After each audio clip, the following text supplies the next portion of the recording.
नमस्कार दोस्तों, मैं Sandeep Sharma, x Indian air force ESP Einstein science planet से NCERT की नई बुक क्यूरियोसिटी साइंस के लिए जो नई बुक आई है क्यूरियोसिटी क्लास 8 के लिए, उसका चैप्टर नंबर 7 करने जा रहे हैं हम। That is particulate nature of matter. Already बेटा 6-7 क्लासेस में आप मैटर के बारे में पढ़ चुके हैं। मैटर को डिटेल में बताया है, यहाँ थोड़ा और गहराई में लेके चलेंगे। एक आसान चैप्टर है, बहुत आसान चैप्टर है, इजीली हो जाएगा। अगर आपको कुछ बेसिक्स पता हैं तो आप बहुत इजीली कर पाएंगे। जैसे प्रॉब एंड पॉइंटर फर्स्ट पेज पे जो नॉर्मल क्यूरियोसिटी के लिए आपके कुछ क्वेश्चन दिए हैं वो देख लेते हैं। वैसे मैं इसको जब क्वेश्चन आंसर डिटेल में करेंगे तब हर एक क्वेश्चन को हम डिटेल में सॉल्व करेंगे। आप वो वीडियो देख लीजिएगा। इससे पहले हम 6 चैप्टर के सॉल्यूशन भी एज वेल एज थ्योरी भी प्लेलिस्ट में डाल दिया है। आप डिस्क्रिप्शन में चेक कर सकते हैं, as well as right hand side uppermost corner पे चेक कर सकते हैं। प्रॉब एंड पॉइंटर में यहाँ देखो बेटा, टोटल 4 क्वेश्चन दिए हैं। Why is it possible to pile up stones और sand but not a liquid like water. हम पत्थर को, स्टोन्स वगैरह को तो पाइल अप कर सकते हैं, एक दूसरे के ऊपर रख सकते हैं, लेकिन पानी को नहीं रख सकते। जैसे वाटर की बात करें तो क्या वाटर को हम एक दूसरे के ऊपर रख सकते हैं? नहीं रख सकते। Second question, why does water take the shape of folded hands but lose that shape when release. अगर पानी को बेटा मैं अपने अंजुली में लूँ, इसको अंजुली बोलते हैं, अपने हाथ में लूँ तो इस टाइप से पानी कौन सी शेप ले लेगा? हाथ की शेप ले लेगा। लेकिन जैसे ही मैं उसको छोड़ता हूँ तो अपनी शेप क्यों छोड़ देता है? Third question, we can not see air. हम हवा को नहीं देख सकते। So how does it add weight to an inflated balloon. हम हवा को नॉर्मल में नहीं देख पा रहे हैं, हमारे आसपास हवा है, हम महसूस कर सकते हैं लेकिन देख नहीं सकते।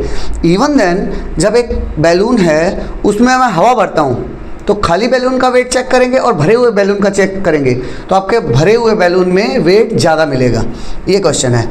Fourth, is the air we breathe, वो हवा जिसमें हम सांस ले रहे हैं आज के दिन, today the same that existed thousands of years ago. मान लिया हज़ारों साल पहले भगवान राम जी आए थे, श्री कृष्ण जी आए थे, या उससे पहले हज़ारों साल पहले, क्या ये वो वही हवा है जिसमें डायनासोर सांस लेते थे, या कुछ चेंज हो गया है, कुछ परसेंटेज चेंज हो गया, कोई तरीका चेंज हुआ, वो पूछना चाह रहे हैं। बेटा इन सभी क्वेश्चंस को, चारों क्वेश्चन को हम डिटेल में करेंगे। जो क्वेश्चन आंसर की सीरीज़ है मेरा वो चेक कर लीजिएगा, चैप्टर 7 की आपको मिल जाएगा। अभी थ्योरी करते हैं। You might have collected pebbles and stone from the sand while playing on a river bank. जो फर्स्ट इमेज में चैप्टर के साथ दे रखा है, वहाँ इस टाइप की इमेजेस दे रखी हैं। यू माइट हैव कलेक्टेड, आपने पेबल्स और स्टोन, छोटे छोटे पत्थर इकट्ठे किए होंगे, from the sand while playing on a river bank. जब एक नदी के किनारे आप खेल रहे होगे या फिर कहीं बीच पे आप खेल रहे होगे बेटा, तो आपने पत्थर इकट्ठे किए होंगे। Where do these pebbles, stones and sand come from. कहाँ से ये जो कंकर पत्थर हैं, स्टोन्स है या फिर मिट्टी है, कहाँ से आई? In the mountains rock gradually break down due to erosion. बेटा ये पता है नदियाँ कैसे बनती हैं? नदियों के बारे में पता है? मान लिया बेटा बर्फ़ गिरी या बारिश आई, तो पहाड़ों पे जब बर्फ़ या बारिश गिरती है तो वो एक हाइट पे हैं, वहाँ से नदी नीचे की तरफ चलना शुरू करती है। जब अपने साथ नीचे चलती है तो because of erosion of the rocks धीरे धीरे टूटती रहती हैं। वही बता रहा है, in the mountain rock gradually break down due to the erosion.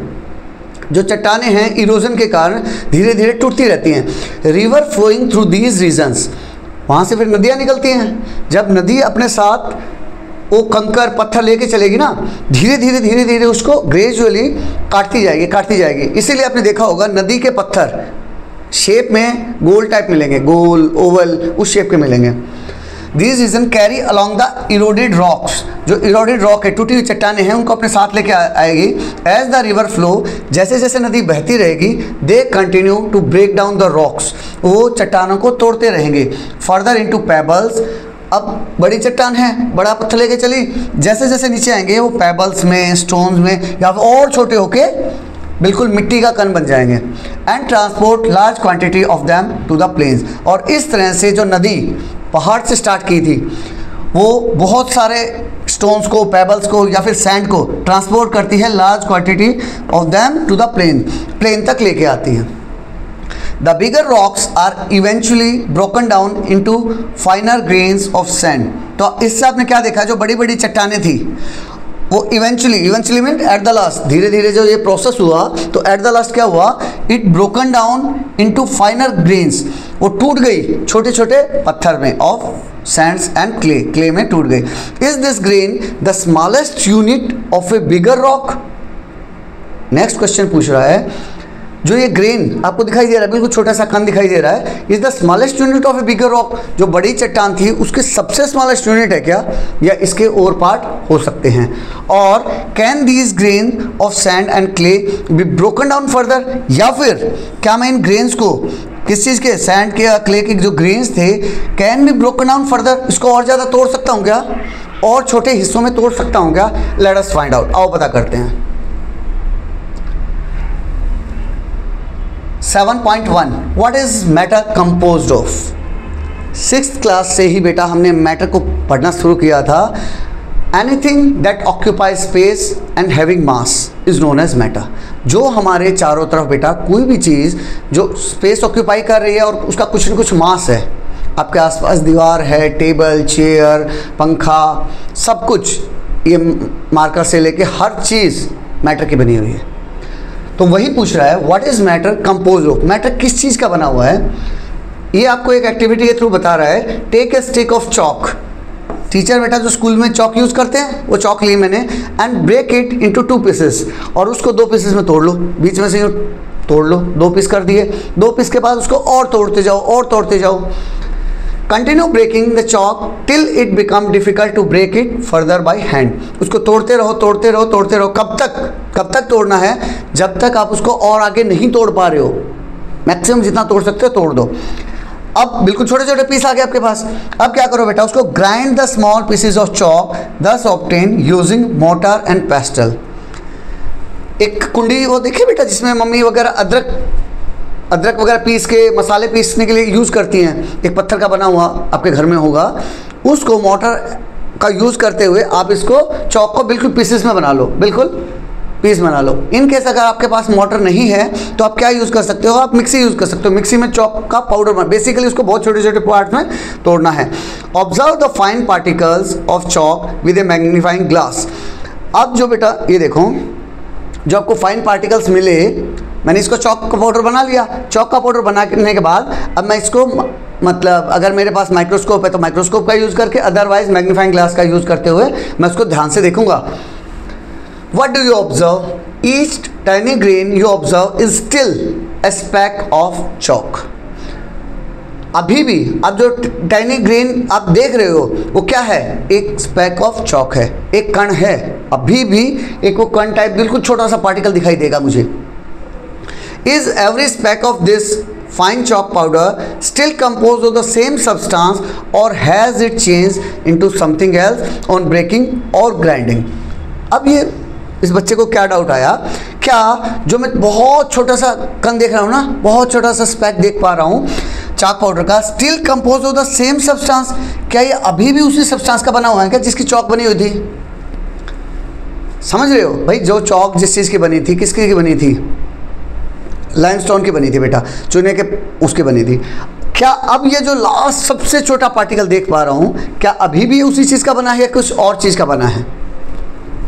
Still compose of the same substance और हैज़ इट चेंज, या फिर चेंज हो गया है into something else on breaking और ग्राइंडिंग। जो मैंने उसको तोड़ा और ग्राइंड किया उससे सब्सटेंस चेंज हुआ क्या? स्टार्टिंग में चॉक जिस सब्सटेंस का बना हुआ था, क्या ये अभी भी उसी सब्सटेंस का है या फिर कुछ चेंज हो गया है? कुछ चेंज नहीं हुआ है बेटा, वो उसी चीज़ का है। Recall curiosity grade 7 chapter changes around us physical and chemical. Class 7th में आपने चैप्टर देखा बेटा changes around us physical and chemical के नाम से, जहां हमने मैटर को पढ़ा था। Is grinding chalk a physical change और ए केमिकल चेंज? अब यहाँ एक अच्छा क्वेश्चन पूछ रहा है बेटा, जब मैंने चॉक को ग्राइंड किया, तोड़ लिया, तो क्या वो फिजिकल चेंज था या केमिकल चेंज था? क्लास 7th में हमने पढ़ा था बेटा। फिजिकल चेंज क्या होता है, केमिकल चेंज क्या होता है? नाम को समझो, नाम को एक बार फील करो। फिजिकल जो उसके बाहरी उसमें बदलाव लाए, केमिकल जो कि उसके अंदरूनी केमिकल्स में बदलाव ला दे। अगर और हम अंदर जाएंगे तो फिजिकल मीन्स बेटा जब वो तोड़ दिया मैंने, उसको ब्रेक कर दिया, ग्राइंड कर दिया, तो ये सब क्या थे बेटा? फिजिकल तरीके थे। फिजिकल तरीकों से मैंने उसको चेंज किया, और ना ही मेरा कोई नया सब्सटेंस। क्लास 7th में आपने पढ़ा होगा फिजिकल चेंजेस में क्या होता है बेटा? कोई नया सब्सटेंस नहीं बनता है। जबकि केमिकल चेंज होगा जब भी तो एक नया चेंज बनेगा। फॉर एग्जांपल मैंने किसी चीज़ को आग लगा दी, आग लगाने के बाद जलने के बाद वो चीज़ राख में कन्वर्ट हो जाता है, ऐश में कन्वर्ट हो जाती है। तो जो ऐश बनी तो क्या मेरी फिर से वही चीज़ बना सकता हूँ क्या? ऐश में वही चीज़ है क्या जो पहले थी? लकड़ी जो पहले थी क्या वो ऐश और लकड़ी एक जैसी है? नहीं सर, उसमें तो बिल्कुल चेंजेस आ गए हैं। तो वो एग्जांपल है बेटा केमिकल चेंज का। वही यहाँ पूछ रहा है कि ग्राइंडिंग चॉक से, चॉक को मैंने ग्राइंड किया तो फिजिकल चेंज है या केमिकल चेंज है? बट ऑब्वियस बेटा फिजिकल चेंज है, क्योंकि ना तो कोई नया सब्सटेंस फॉर्म हुआ, ना उसके अंदर केमिकल चेंजेस आए, और जैसा चॉक पाउडर था अब भी वही है। You learn that the chalk does not change into a new substance. एक नया सब्सटेंस नहीं बन पाया, does not change on grinding. It is a physical change, that's why इसको क्या बोला उसने? Physical change, in which only the size of each SPAC of chalk has reduced further. ये 4 पार्ट्स में हमने क्या देखा बेटा कि जो चॉक का पूरा बड़ा चॉक था उसको तोड़ते तोड़ते ब्रेक करते करते एट लास्ट मैंने उसको ग्राइंड भी कर लिया, और चॉक अब बड़े चॉक से छोटे पार्टिकल में चेंज हुआ है। बस पार्टिकल का साइज चेंज हुआ और कोई केमिकल चेंज नहीं आया। That's why it is a type of physical change. These packs of chalk powder can be broken further into smaller particles by further grinding. मैं और ग्राइंडिंग मशीन का use करते हुए मैं इसको और फाइन पार्टिकल, फाइन मीन्स और छोटे पार्टिकल में तोड़ सकता हूँ। Let us imagine that this process of grinding continues. अभी इमेजिन करते हैं, क्या इमेजिन करते हैं कि ये प्रोसेस जो ग्राइंडिंग थी ना बेटा उसको कंटिन्यू रखते हैं। और एडवांस मशीनरी लेके आया मैं, और एडवांस मशीनरी लेके आया मैं, उसको लैब में लेके गया, उसको इतना छोटा पार्टिकल बना लिया ना, बहुत ही छोटा। इवेंचुअली एट द लास्ट क्या होगा बेटा? We would reach a stage where the chalk particles cannot be broken down any further. At last क्या होगा? हम एक ऐसी स्टेज पे पहुंच जाएंगे where the chalk powder cannot be broken down any further. अब मैं चॉक पाउडर को और नहीं तोड़ पाऊंगा। कभी तो आएगा ना, ये चीज़ आप फील कर पा रहे हो? ठीक है सर, मैं बहुत पाउडर बना लिया, आपने एक और एडवांस मशीन लेके आए, एक अच्छी मिक्सी लेके आए, एक अच्छा ग्राइंडर लेके आए, उससे और मैंने फाइन पार्टिकल में तोड़ लिया।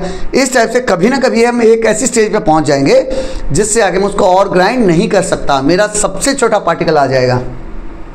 The tiny unit obtained at this stage, इस तरह से जो सबसे छोटा पार्टिकल मुझे मिला, जिससे नाम दिया उसने टाइनी यूनिट, बहुत छोटी unit, obtained at this stage are the basic building block that the chalk was made up of. तो यह वो बिल्डिंग ब्लॉक था बेटा जिससे चॉक बनी हुई थी। चॉक जिस चीज़ की बनी हुई थी यह वो बिल्डिंग ब्लॉक था। Are the units of chalk obtained in this manner consider the smallest unit of chalk. इस तरह से जो मैंने ग्राइंडिंग किया एट लास्ट जो मुझे पार्टिकल मिला, क्या वो स्मॉलेस्ट यूनिट था? This means that one whole piece of chalk was made up of a large number of smaller units. तो अगर मेरे को बेटा चॉक इस तरह से ड्रॉ करनी है तो मैंने क्या देखा?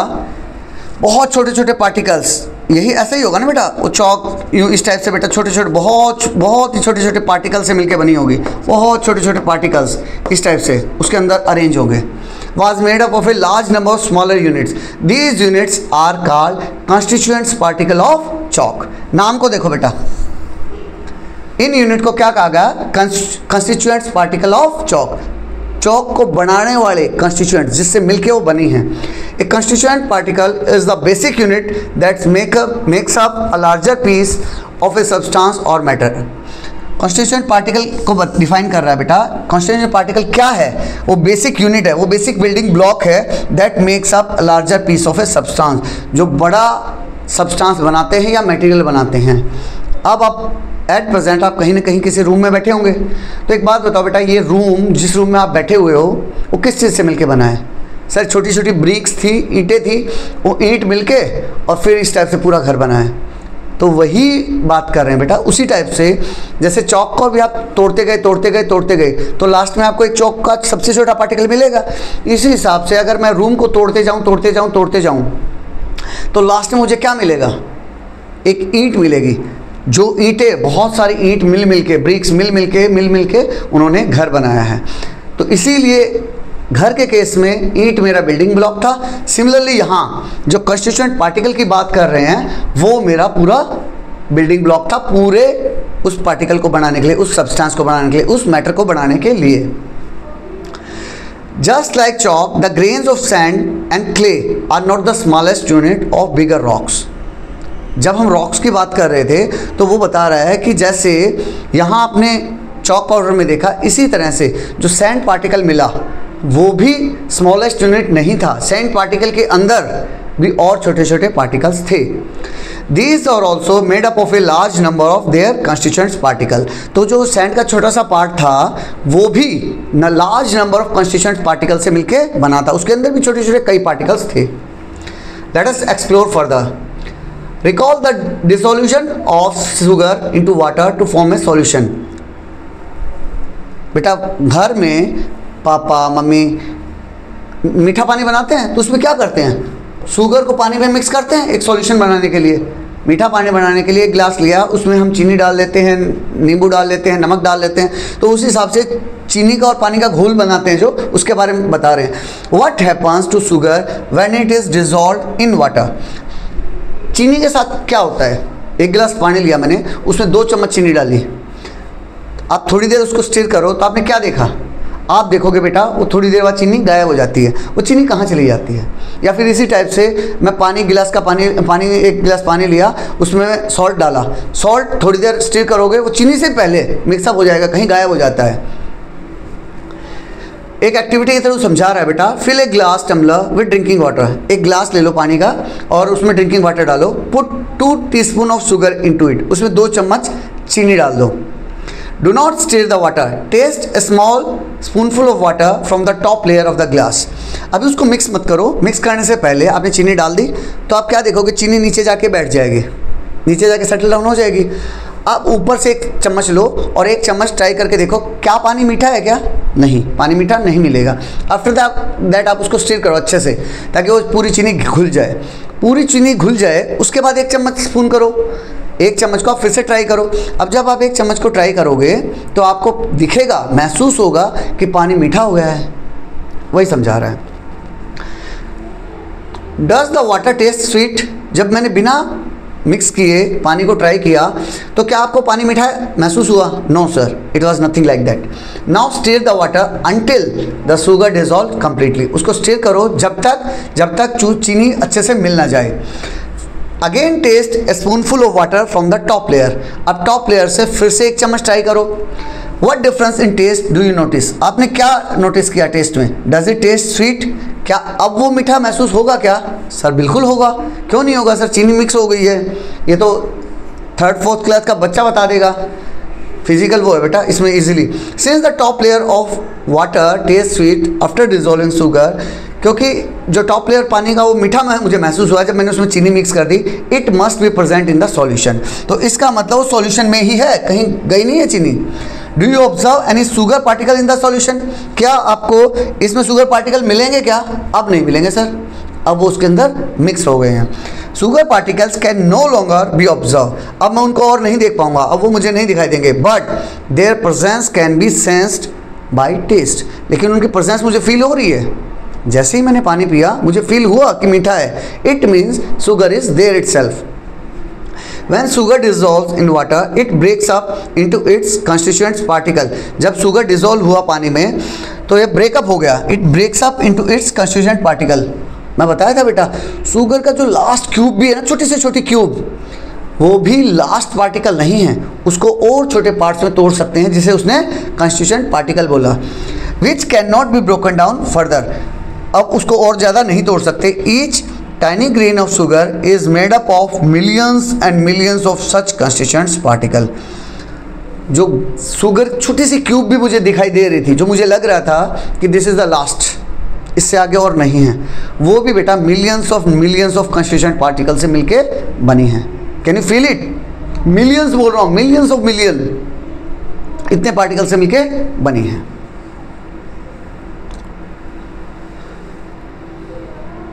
These activities support the idea that matter is composed of a large number of extremely small particle. यहाँ बेटा एक अच्छी चीज़ बता रहा है. इन जो ये एक्टिविटी की नाम ने 7.1 और 7.2, इन्होंने एक आइडिया दिया मुझे क्या, कि matter is composed of a large number of, बहुत से नंबर से मिलके बना है. कैसे पार्टिकल थे वो. एक्सट्रीमली स्मॉल, बहुत ही छोटे. मतलब जितना आप इमेजिन नहीं कर सकते। इन शॉर्ट हम नेकेड आई से देख भी नहीं सकते, इतने छोटे पार्टिकल्स से बने हैं। These particle are so small that they can not be seen, हम उनको नहीं देख सकते even through an ordinary microscope. इतने छोटे पार्टिकल से मिलकर बने हैं बेटा, हम नेकेड आई से तो देख ही नहीं सकते। इवन माइक्रोस्कोप जो आपकी लैब में, केमिस्ट्री लैब वगैरह में आपको देखने को मिलेगा, बायोलॉजी लैब में देखने को मिलेगा, उन माइक्रोस्कोप से भी हम उन्हें नहीं देख सकते, इतने छोटे पार्टिकल हैं। इसीलिए एक फीलिंग के लिए आपको समझाया है कि एक चीनी के क्यूब में millions and millions of particles are there and these are so small that we cannot see with our naked eye and even with simple microscope से नहीं देख सकते। But where did the sugar go? फिर ये चीनी कहाँ चली गई? भाई चीनी थी ना उसके अंदर, तो चली कहाँ गई? The tiny sugar particles separate and occupy the available spaces between the water particle. These spaces between the particle are known as interparticle spaces. बेटा जो वाटर मॉलिक्यूल्स था, मान लो ये मेरा ग्लास टम्बलर है, ग्लास टम्बलर में इस हिसाब से बहुत सा पानी था। मैं मान लेता हूँ कि मेरे जो शुगर है उसका साइज मैं इतना मान लेता हूँ, छोटा सा, ठीक है। जब तक मैंने उसको मिक्स नहीं किया था वो नीचे पड़ा हुआ था, नीचे बेस में था। जैसे मैंने उसको स्टिर किया तो अब शुगर क्यूब, मैं उसको क्यूब नाम दे रहा हूँ सर, आप उसको डिफ्रेंशिएट कर पाओ। जो शुगर क्यूब है अब अपने छोटे छोटे और कॉन्स्टिट्यूएंट पार्टिकल में टूट जाएंगे, जो कि इतने छोटे हैं जो पानी के बीच में स्पेस था ना बेटा, उस जगह पे जाके वो छुप जाएंगे, वो आपको दिखाई नहीं देंगे, उस जगह पे जाके वो छुप जाएंगे जो आपको दिखाई नहीं देंगे, ठीक है। उस हिसाब से एडजस्ट हो जाएंगे। These spaces between the particles are known as interparticular spaces. Water के मॉलिक्यूल्स के बीच में, वाटर के पार्टिकल के बीच में जो थोड़ी सी जगह थी उसमें जाके चीनी का दाना छिप गया। इतना समझ पा रहे हो? Chalk and sugar cane both B broken down into their constituent particle. हमने देखा, हमने चॉक को तोड़ के देखा, हमने शुगर को तोड़ के देखा। Can both B broken down, हम उनको तोड़ सकते हैं इनटू देयर कंस्टिट्यूएंट पार्टिकल में तोड़ के। But how are the constituent particle held together to form the solid pieces we see. अब इस गुड़िया को एक डाउट आ रहा है, मैंने उसको देखा कि छोटे छोटे पार्टिकल्स में टूट गए, लेकिन जो कंस्टिट्यूएंट पार्टिकल्स थे वो आपस में कैसे जुड़े हुए थे? Millions and millions of constituent particle were there. अब वो कंस्टिट्यूएंट पार्टिकल, उस चॉक का एग्जांपल ले लो या फिर शुगर का एग्जांपल ले लो, उस शुगर को बनाने के लिए आपस में जुड़े हुए थे। तो अब ये जुड़े हुए कैसे थे? आपस में उनके बीच में क्या बॉन्डिंग थी, क्या दोस्ती थी? उनके बीच में क्या दोस्ती थी कि वो आपस में एक दूसरे को पकड़े हुए थे। What decides different states of matter? यहाँ बेटा स्टेट्स ऑफ मैटर की बात कर रहा है। क्या डिसाइड करता है? इस टॉपिक के थ्रू हम समझेंगे क्या डिसाइड करता है कि वो किस स्टेट में मिलेगा। जैसे मैंने ब्रिक का एग्जांपल लिया, वो मुझे सॉलिड की फॉर्म में दिख रहा था। मैंने पानी का एग्जांपल लिया, वो मुझे लिक्विड की फॉर्म में दिख रहा था। एयर जो हमारे तरफ चारों तरफ है वो मुझे गैस की फॉर्म में दिख रही है। तो वो कैसे डिसाइड होगा कि वो कौन सी स्टेट में होगा? भाई सॉलिड है, लिक्विड है या गैस है, तो क्या चीज़ डिसाइड करेगी कि वो किस स्टेट में मिलेगा? फॉर एग्जाम्पल, हम बहुत कॉमन एग्जाम्पल है पानी का। पानी हमें सॉलिड फेस में मिलता है, आइस के जब हम आइस देखते हैं तो सॉलिड दिखता है। अब हम नॉर्मल पानी देखते हैं, लिक्विड फॉर्म में मिलता है। उसी पानी को मैं गर्म कर दूँ और वेपोराइज कर दूँ तो वेपर्स बन जाती हैं, गैसियस फॉर्म में मिलता है। तो क्या चीज़ डिसाइड करती है कि तीन चीज़ें सॉलिड, लिक्विड और गैस में हमें वो चीज़ मिल रही है? आइए समझते हैं। The constituent particle of matter are held together through forces which are attractive in nature. जो constituent particle है ना बेटा, are held together, वो एक दूसरे को पकड़े हुए हैं। कैसे? Through the forces which are attractive in nature. उनके बीच में बेटा एक attractive force काम कर रहा है जो उनको जोड़ के रखता है। जैसे आप और आपका दोस्त है ना, आपके बीच में एक बॉन्डिंग है। कौन सी बॉन्डिंग है? कौन सी बॉन्डिंग है? दोस्ती की बॉन्डिंग है। आपके बीच में एक दोस्ती की बॉन्डिंग है जो आप दोनों को, आप तीनों को एक साथ एक ग्रुप बना के रखता है। तो वही बात कर रहा है जो कि अट्रैक्टिव है नेचर में। These forces are called inter particle attraction. उसको बेटा क्या कहा गया, इंटर पार्टिकुलर अट्रैक्शन। इसको दो पार्ट में कर लीजिए। Inter means between the particle, दो पार्टिकल के बीच में, इंटर पार्टिकल अट्रैक्शन। और क्या कैसा है वो फोर्स, कैसा है, अट्रैक्टिव फोर्स है, तो उसको नाम दिया गया inter particle attractions. The strength of these attractions depend on the nature of the substance. जो ये स्ट्रेंथ है, अट्रैक्शन की जो स्ट्रेंथ है, कितना अट्रैक्ट करेगा, depends on the nature of the substance. Substance के नेचर पे डिपेंड करेगा। आपकी दोस्ती मोनू के साथ है। अब मोनू और आपके बीच में कितनी गहरी दोस्ती होगी, ये किसके ऊपर डिपेंड करेगा, आपके नेचर और मोनू के नेचर के ऊपर। मोनू का नेचर अगर आपके नेचर से मैच किया तो अट्रैक्शन बड़ा ज़बरदस्त रहेगा, कोई तीसरा बंदा आपकी दोस्ती नहीं तोड़ पाएगा। लेकिन अगर पहले से ही आपके और मोनू के बीच में कुछ प्रॉब्लम चल रही है तो इजीली तोड़ पाएगा। तो वही बता रहा है बेटा, नेचर ऑफ द सब्सटेंस के ऊपर डिपेंड करेगा। And the inter particular distance, और जो इंटर पार्टिकल डिस्टेंस है उसके ऊपर भी डिपेंड करेगा। सर ये रियल लाइफ से थोड़ा कोरिलेट कर दो, ये इंटर पार्टिकुलर डिस्टेंस के ऊपर कैसे करेगा। एक बात बताओ बेटा, 3rd क्लास से आप और मोनू एक साथ पढ़ते आ रहे थे और आपका घर और मोनू का घर बिल्कुल पास था। तो आप डेली स्कूल जाते वक्त मोनू को बुलाते थे, स्कूल पहुंच गए, स्कूल में साथ खेलते थे, शाम को आ गए, शाम को घर आने के बाद भी शाम को खेलने निकले तब भी मोनू को बुला के लेके जाओगे ना। वहीं अगर इन केस मोनू के पापा की पोस्टिंग आ गई, कहीं दूसरे शहर में चले गए, तो क्या होगा, स्टार्टिंग में आप कभी कभार फ़ोन करोगे, महीने में फ़ोन करोगे, हफ्ते में फ़ोन करोगे, धीरे धीरे आपकी दोस्ती दूर होती जाएगी। मोनू अपना वहाँ कोई दोस्त बना लेगा, यहाँ आप अपना कोई दूसरा दोस्त बना लोगे। तो क्या हुआ, जो आप दोनों के बीच की डिस्टेंस थी, जैसे ही वो डिस्टेंस दूर हुई, इंटर पार्टिकल डिस्टेंस, दो पार्टिकल्स के बीच में वो डिस्टेंस दूर हुई तो दोस्ती कम हो गई। सिमिलरली बेटा यहाँ क्या होगा, जो इंटर पार्टिकुलर डिस्टेंस है, उन दो पार्टिकल्स के बीच में जो डिस्टेंस है, अगर वो पास हैं तो अट्रैक्शन बहुत ज़्यादा होगा। जैसे ही वो डिस्टेंस दूर हो जाएगी, जैसे लिक्विड में या फिर गैस में इंटर पार्टिकुलर डिस्टेंस बढ़ती जाती है, तो जैसे इंटर पार्टिकुलर डिस्टेंस बढ़ेगी दोस्ती कम हो जाएगी, यानी कि बॉन्डिंग कम होती जाएगी। Even a slight increase in the distance decreases the interparticle forces drastically। अगर थोड़ा सा भी स्लाइट इंक्रीज कर दूं मैं डिस्टेंस में, मान लो बेटा ये दो पार्टिकल हैं, इनके बीच में ये डिस्टेंस थी स्टार्टिंग में, आप और मोनू, ये आप हो ये मोनू है, बिल्कुल पास घर था आपका।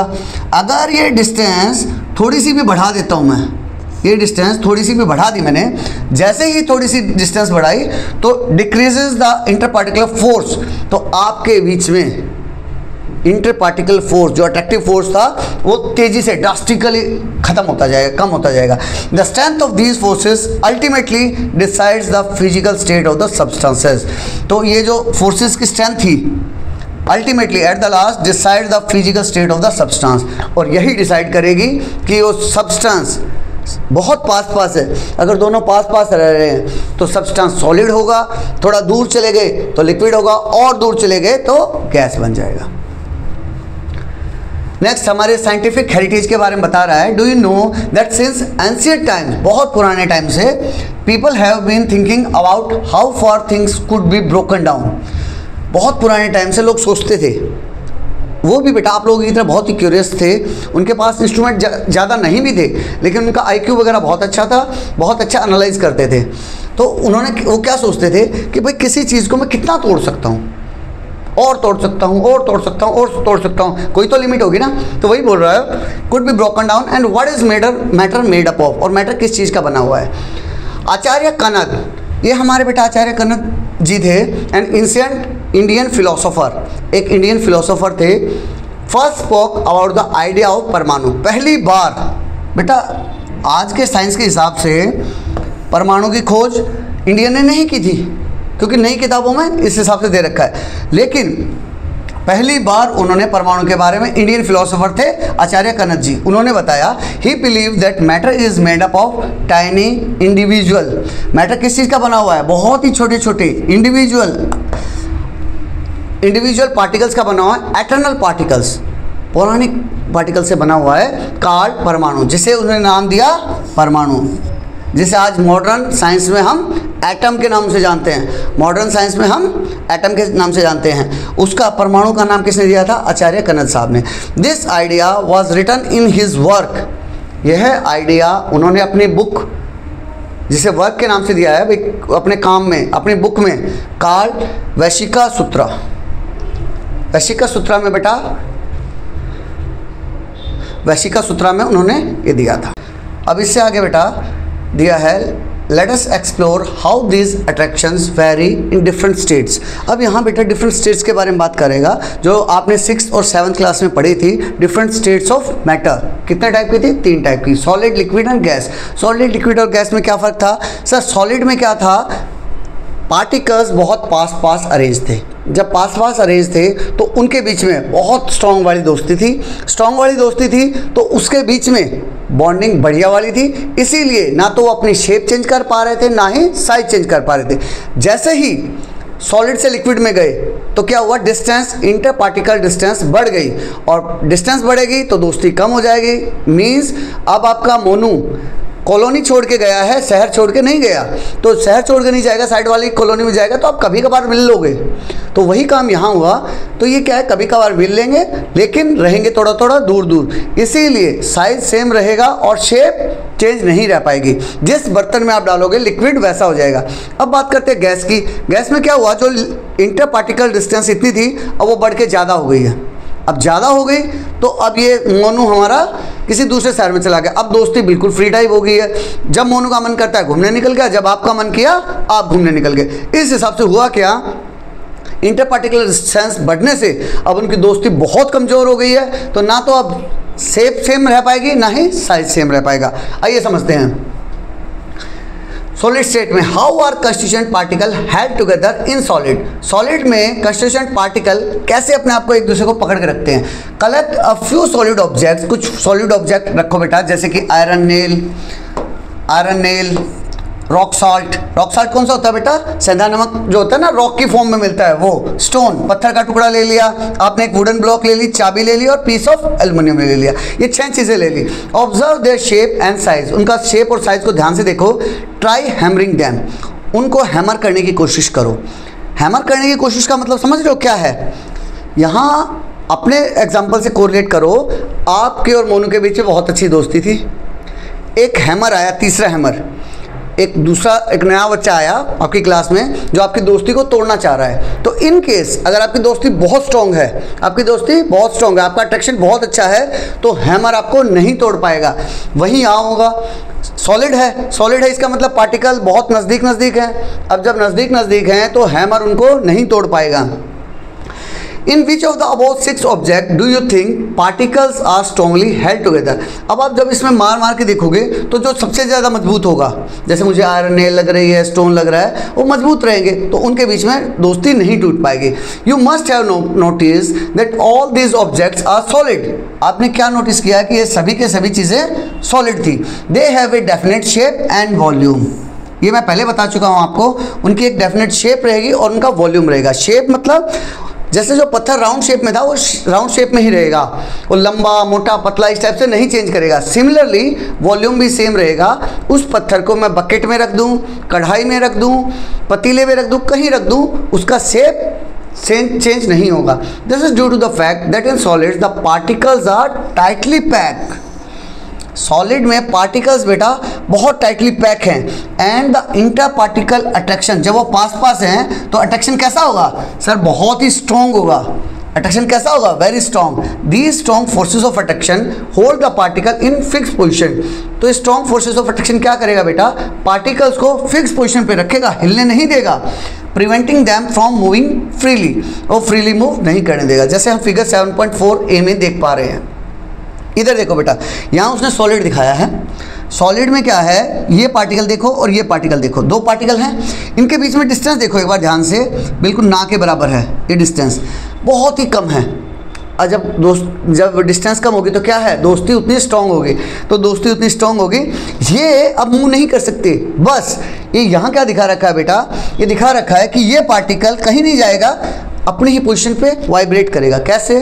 सर ये पहला पोजीशन था तो ये कहीं नहीं जा सकता, बस ये थोड़ा थोड़ा ऐसे हिल सकता है, वाइब्रेट कर सकता है। अब ये दूसरा पार्टिकल है, ये थोड़े थोड़े अपनी ही पोजीशन पे यूँ वाइब्रेट कर सकते हैं, यूँ बस वाइब्रेट कर पाएंगे, इस जगह को छोड़ के दूर नहीं जा सकते।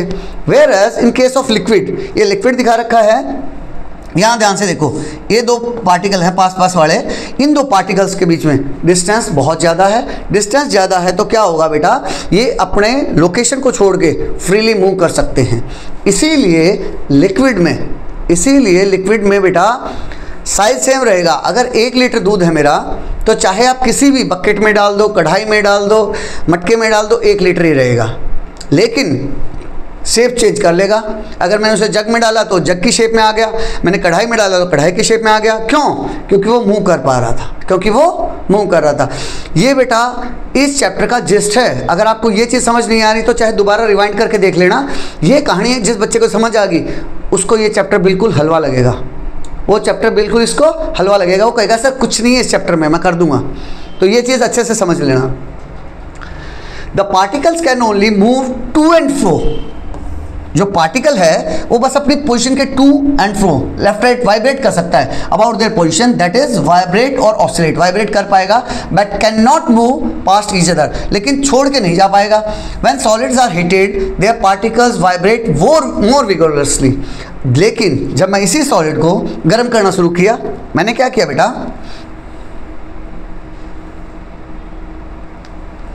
मैंने इसके नीचे आग लगा दी है। तो जैसे ही मैं इसके नीचे आग लगाऊंगा तो होगा क्या, जैसे मैंने इसके नीचे आग लगाई तो एक हीट एनर्जी दे दी मैंने उसे, एक हीट एनर्जी दे दी। हीट एनर्जी देते ही इसके पास एनर्जी आ गई। अब ये भी तेज़ी से वाइब्रेट करेगा, ये भी तेज़ी से वाइब्रेट करेगा, और मैंने हिट दी और तेज़ी से, और हिट दी और तेज़ी से। अब ये दोनों तेज़ी से वाइब्रेट कर रहे हैं। जैसे जैसे वाइब्रेट करते रहेंगे और हीट मिलती रहेगी, तो एक टाइम ऐसा आएगा इसको इतनी हीट मिल जाएगी कि ये उस लोकेशन को छोड़ के फ्री हो जाएगा। ये उस लोकेशन को छोड़ के फ्री हो जाएगा, मीन्स लिक्विड स्टेट में चला जाएगा।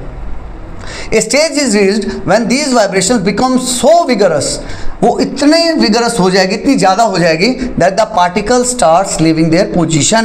अब वो अपने पोजीशन को छोड़ के फ्री हो जाएगा, leaving their position. The inter particular force of attraction get weaken, जो इंटर पार्टिकुलर फोर्स था वो कमजोर हो गया है, and the solid get converted into the liquid state. Solid liquid state में कन्वर्ट हो गया।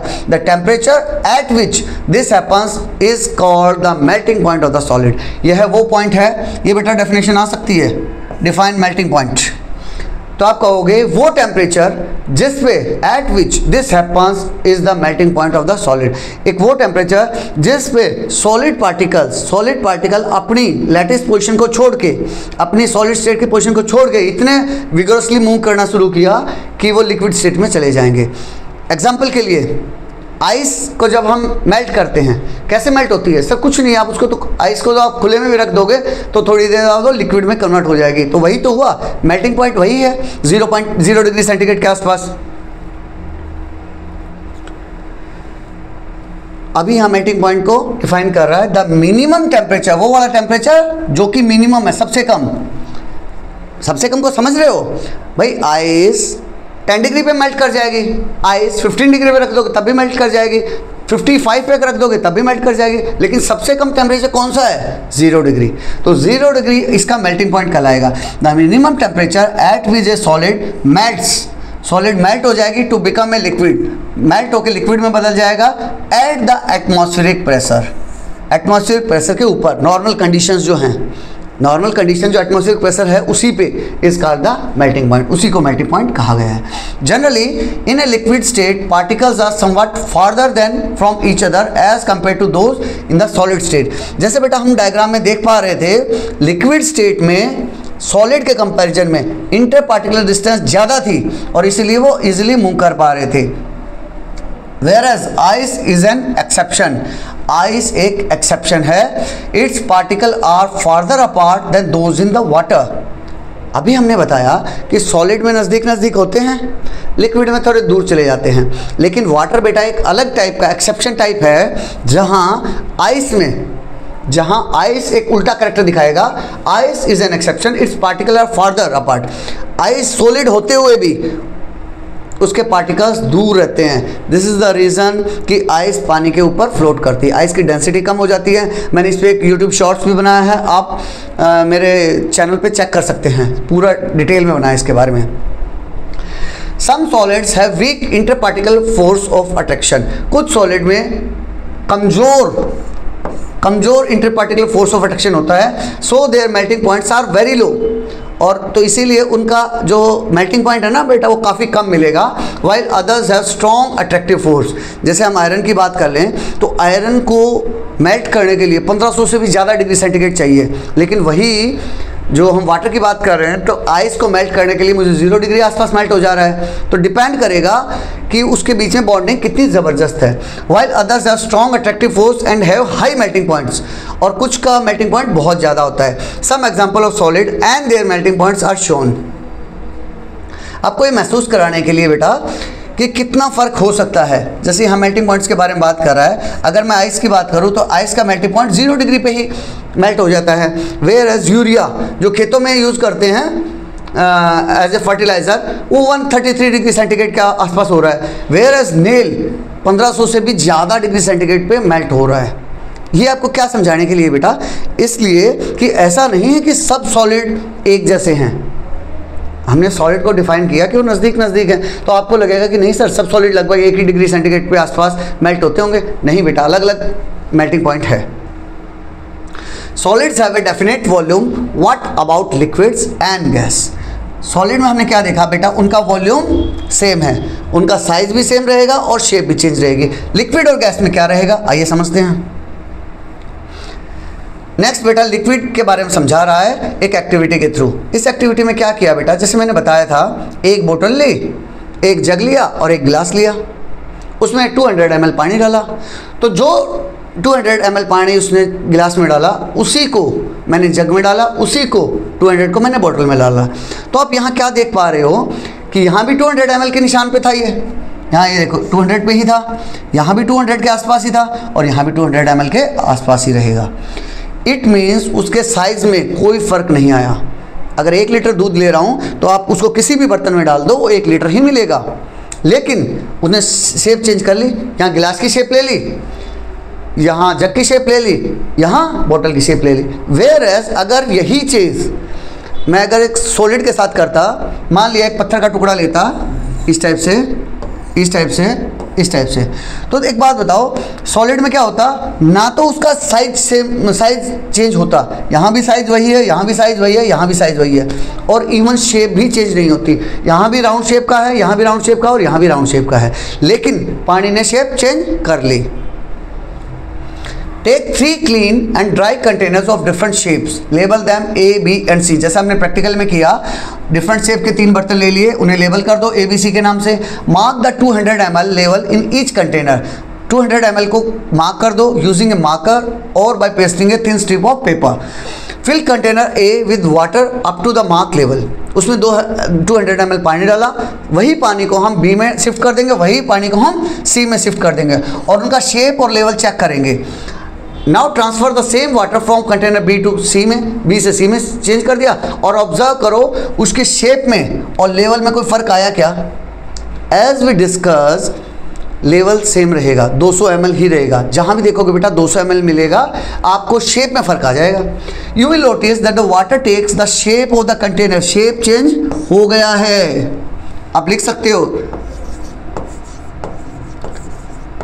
शेप क्या हुआ बेटा, चेंज हो गया,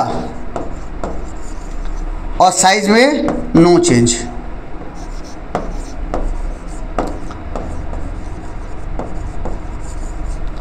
ठीक है,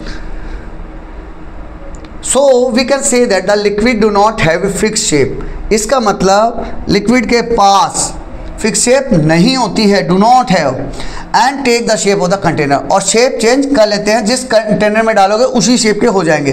this happens because the particles of liquid are free to move. यह हुआ किस कारण से, जैसे हमने लिक्विड में देखा था ना, पार्टिकल मूव कर पा रहे थे, इधर उधर मूव कर पा रहे थे, लेकिन इतना फ्री नहीं थे कि उसको छोड़ के चले जाएं, रहेंगे उस लिक्विड के अंदर ही। This happens because the particles of liquid are free to move. In all 3 containers, the water level remains at 200 ml. और लेवल 200 ml ही रहा and no change in volume is observe, volume में कोई change नहीं आया। We can say that liquids have a definite volume, liquid का बेटा definite volume रहेगा। हमने दो चीज़ें देखी, शेप तो चेंज हो जाएगी और वॉल्यूम चेंज नहीं होगा।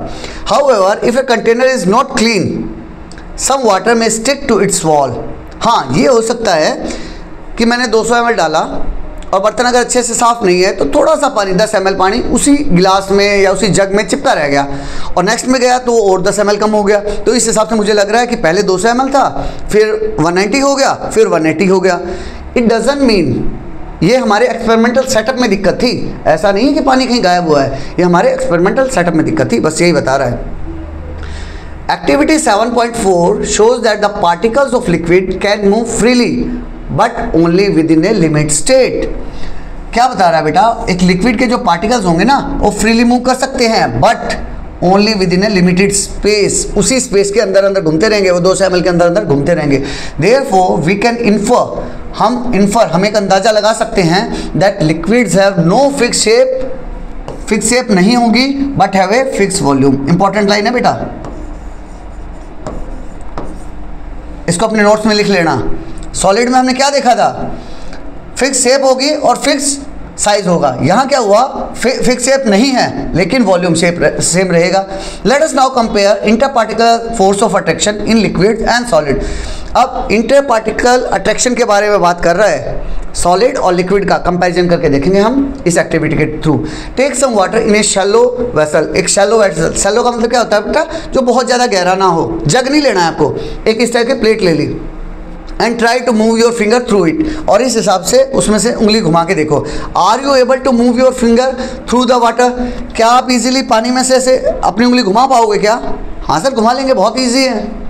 क्यों? क्योंकि उसके बीच में बेटा जगह है, वो इजीली आपको मूव करने दे रहा है। लेकिन क्या इसी हिसाब से मैं पत्थर रख लूँ, क्या पत्थर के अंदर उंगली डाल के ऐसे घुमा पाऊंगा क्या? नहीं सर नहीं घुमा पाऊंगा। आप क्या बात कर रहे हो?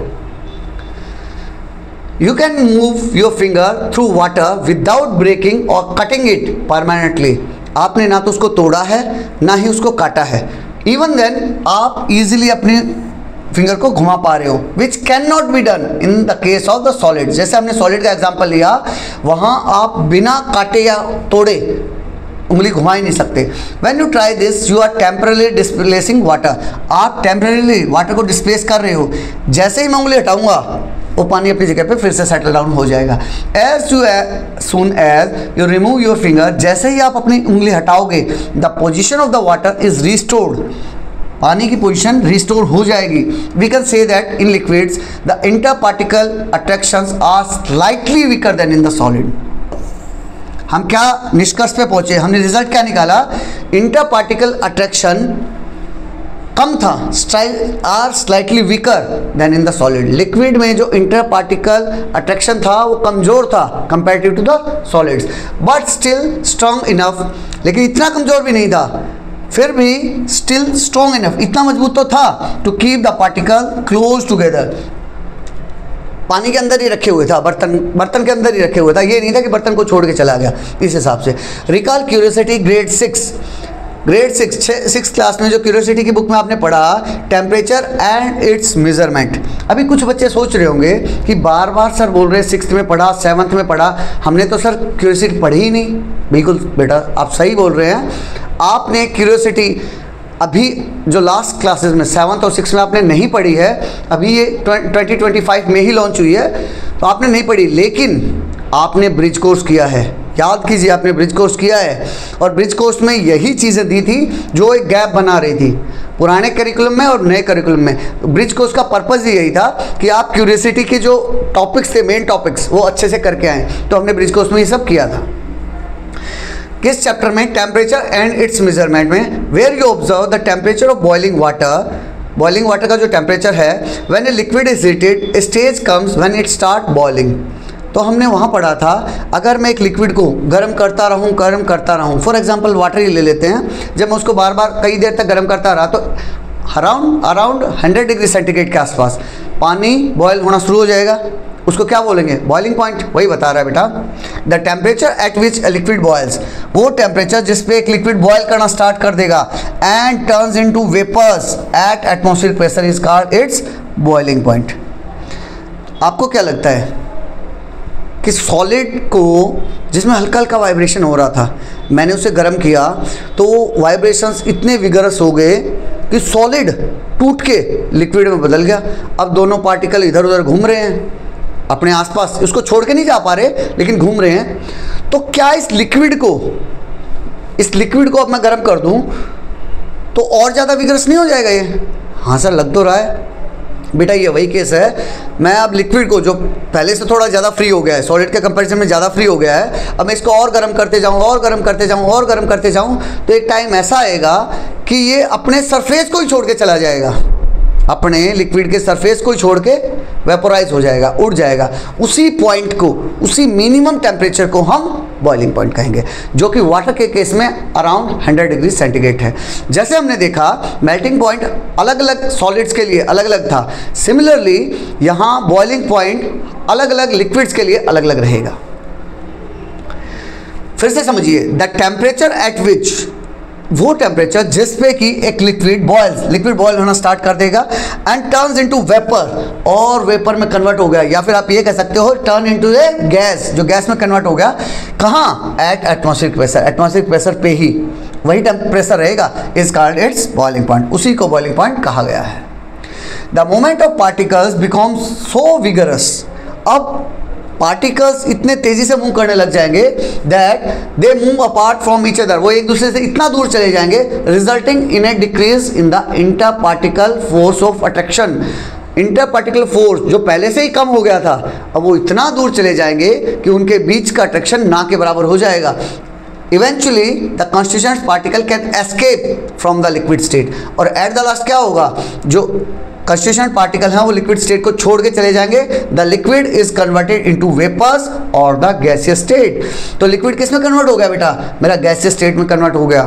लेट अस रिवाइज, सॉलिड को जब मैंने गर्म किया तो मेल्टिंग पॉइंट पे वो लिक्विड में कन्वर्ट हो गया। लिक्विड को मैंने जब गर्म किया तो बॉइलिंग पॉइंट पे वो इतना विगरस हो गया कि वो गैस में कन्वर्ट हो गया। At the boiling point the formation of vapours is very fast. Boiling point पे वेपर्स बहुत तेजी से बनेंगे and occurs not only at the surface but also within the liquid. तो ऐसा नहीं है कि मान लिया मैं किसी बर्तन में पानी गर्म कर रहा हूं तो क्या बता रहा है बेटा कि जब मैं इसको गर्म कर रहा था तो ऐसा नहीं है कि सिर्फ और सिर्फ सरफेस से ही ऊपर जाएगा, वेपर्स बनेंगे, but also within the liquid. Liquid के अंदर भी ये प्रोसेस चलेगी। This process is observe as bubble formation in the liquid. आपने देखा होगा बेटा, जब हम पानी को गर्म करते हैं तो इस टाइप से बुलबुले बनते हैं, दूध को गर्म करते हैं तो बुलबुले बनते हैं, वही चीज़ बता रहा है एज बबल फॉर्मेशन की फॉर्म में आएगा। However vapour formations occurs at all temperature, और जो ये वेपर फॉर्मेशन है ना, ये हर एक टेम्परेचर पे होता है, even below the boiling point. Boiling point से भी पहले, दो स्लोली होता धीरे धीरे है, and only at the surface, और सिर्फ सरफेस पे होगा। This slower process is known as evaporation. अब यहाँ बेटा एक दूसरी प्रोसेस बता रहा है, ये जो स्लो प्रोसेस थी ना उसको उसने नाम दिया evaporation, about which you have learn in earlier grades. Evaporation के बारे में आप पहले पढ़ चुके हो। एक बार थोड़ा सा आपको मैं बॉइलिंग और इवापोरेशन के बारे में डिफरेंस बता देता हूँ। बच्चों को पता नहीं रहता, उनको लगता है, देखो समझते हैं।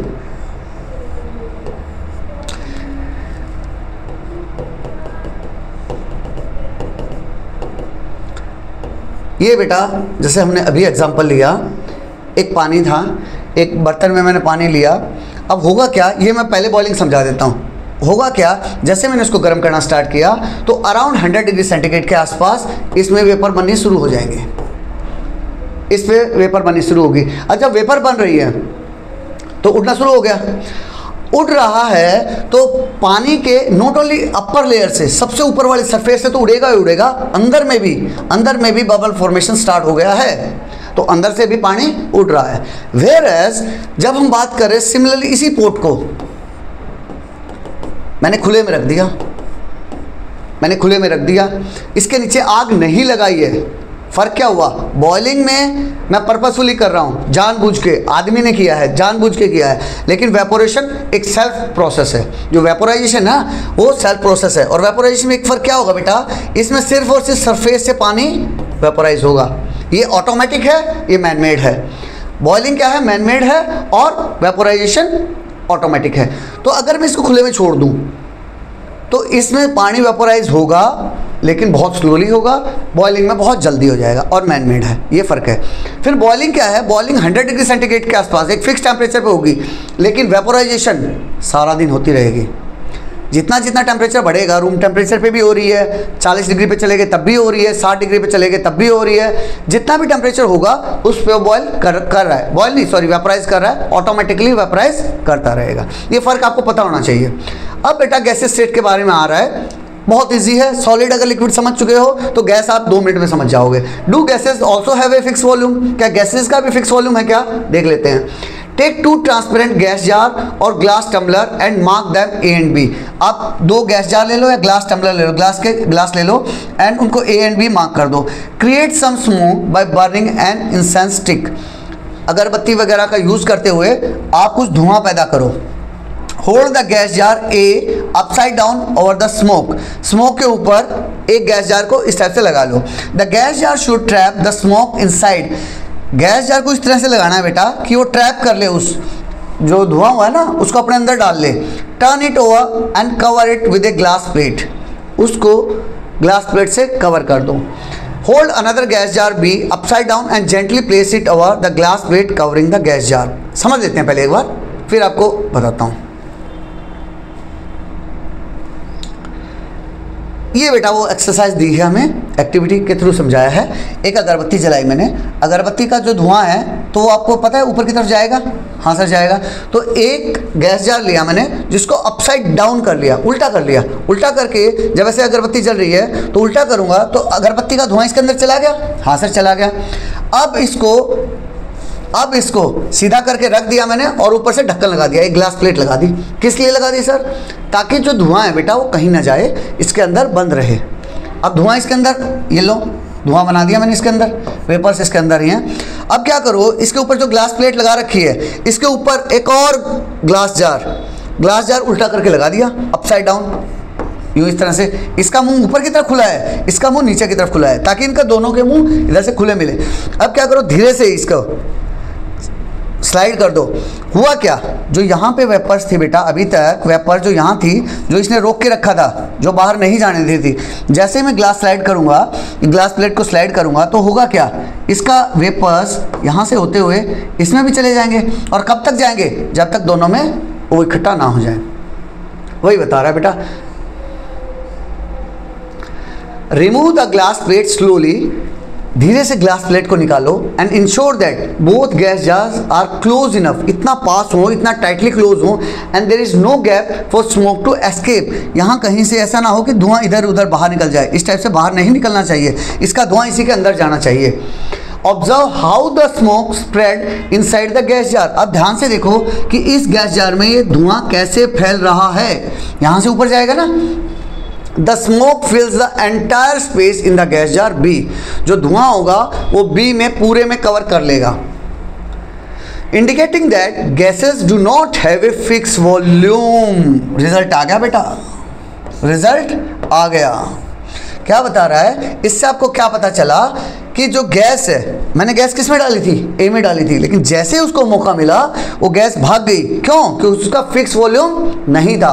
Gases do not have a fix volume and tend to occupy the entire space available. और वो कहाँ चली जाएगी, जहाँ भी उसको जगह मिलेगी, जहाँ भी उसको स्पेस मिला वो वहीं चली जाएगी। Like liquid they also acquire the shape of the vessel.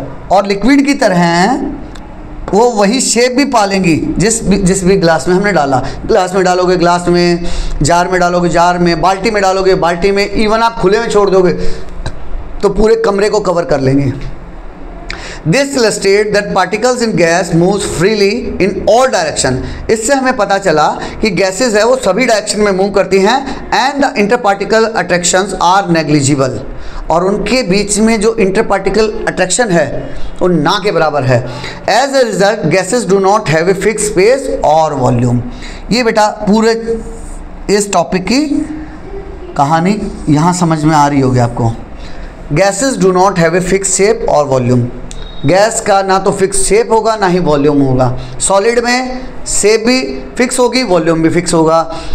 Liquid में वॉल्यूम तो फिक्स होगा लेकिन शेप फिक्स नहीं होगी। और गैसेस में ना वॉल्यूम शेप होगा सेम रहेगा, ना शेप सेम रहेगी।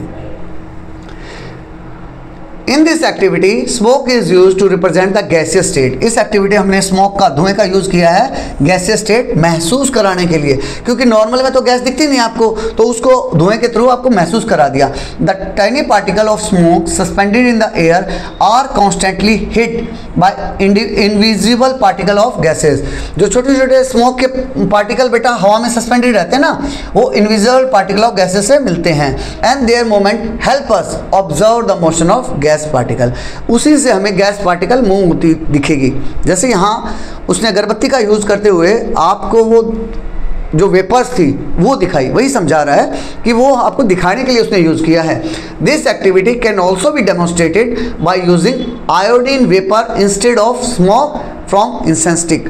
इस एक्टिविटी में आपने अगरबत्ती का यूज़ किया, उसी की जगह आप आयोडीन वेपर का भी यूज़ कर सकते हो, जो यहाँ दिखा रखा है बेटा। ये आयोडीन है इसके अंदर, इसके अंदर आयोडीन डाला, ये देखो पूरा कलर दिख रहा है आपको, ये पूरा कलर हो गया है। अब उसके ऊपर दूसरा जार बी लगाया और इसको स्लाइड किया सच दैट इसका ये जो कलर है वो ऊपर जाए। तो अब देखो एट लास्ट क्या हुआ बेटा, पूरे इसके अंदर आपको कलरफुल दिख रहा है, पूरे इसके अंदर कलरफुल दिख रहा है। Both liquid and gases flow and do not retain a fix shape. आपको ये पता चल गया लिक्विड और गैसेस उनका शेप फिक्स नहीं रहेगा। These properties distinguish them from solid and classify them as fluids. अब एक नई टर्मिनोलॉजी ऐड किया उसने, सॉलिड, लिक्विड, गैस, ये तीन हम समझ रहे थे। तो अब उसने क्या किया बेटा, सॉलिड को अलग कर दिया और लिक्विड और गैस को फ्लूइड का नाम दे दिया। क्यों नाम दे दिया? इसलिए दे दिया क्योंकि वो सॉलिड से उसको अलग कर पा रही हैं। क्यों? क्योंकि both liquid and gases flow, liquid और गैसेस फ्लो कर पा रही थी and do not retain a fix shape, और फिक्स शेप नहीं रख पा रही थी, इसीलिए फ्लूइड्स जो बह जाते हैं। तो आपने क्या देखा, पानी भी बह गया और गैस भी बह गई, इसीलिए उसने उसको एक नया नाम दिया फ्लूइड्स के नाम से। मीन्स स्टेट्स ऑफ मैटर में हमने पढ़े तीन, सॉलिड, लिक्विड, गैस। सॉलिड को उसने अलग कर दिया, लिक्विड को अलग से समझाया, गैस को उसने अलग से समझाया। लेकिन एट लास्ट उसने लिक्विड को और गैस को क्लब कर दिया और बोला कि लिक्विड और गैस, क्योंकि दोनों के दोनों ऐसे हैं जो बह जाते हैं, इसीलिए उन्होंने दोनों को मिला के एक नाम दिया fluids.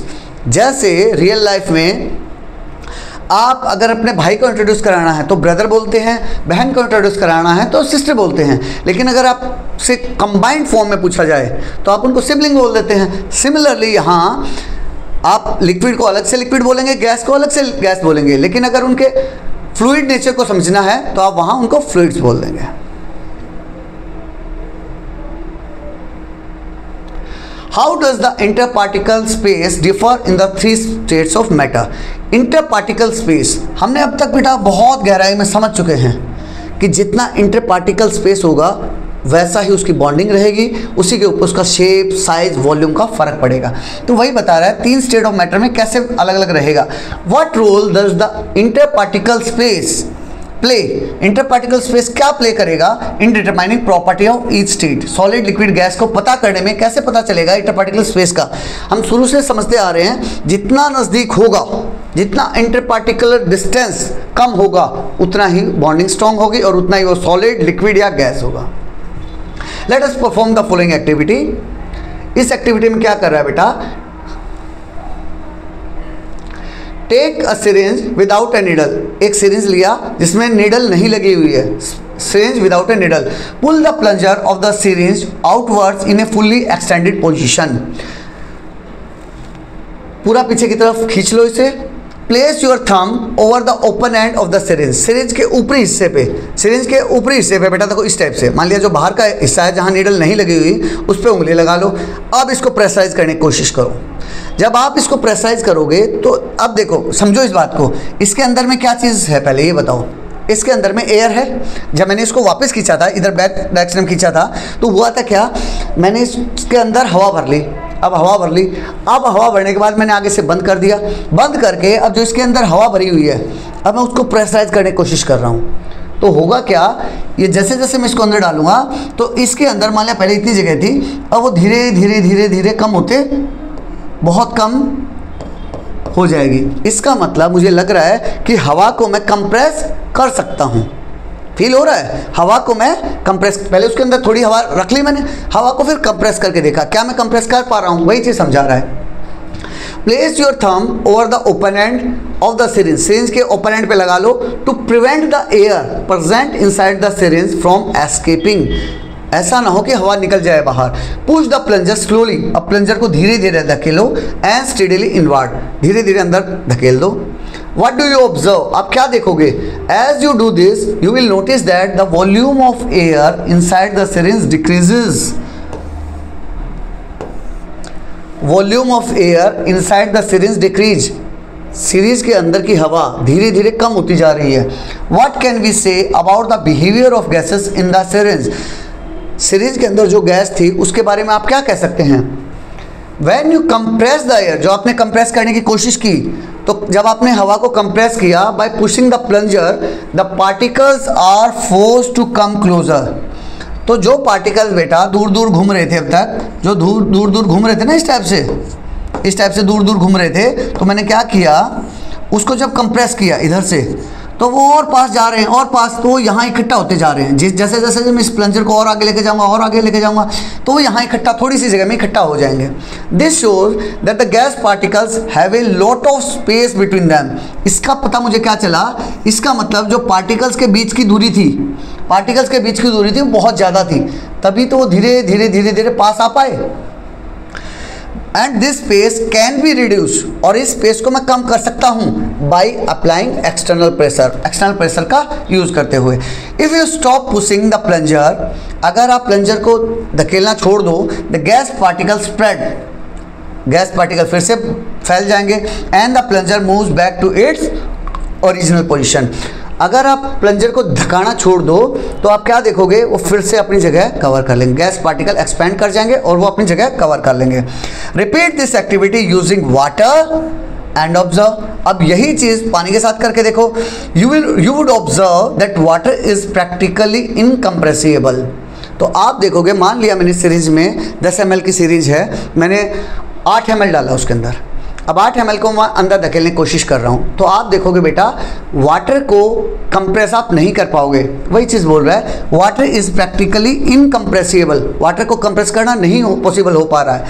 Late us perform another activity to learn about the interparticular distance in liquids में के बारे में समझते हैं। उसने एक और एक्टिविटी की, इस एक्टिविटी में उसने क्या किया बेटा, टेक ए ग्लास वेसल, एक ग्लास वेसल लिया, फिल इट अबाउट हाफ, उसको आधा भर लिया with water, and mark the level of water A, उसको ए से कर दिया।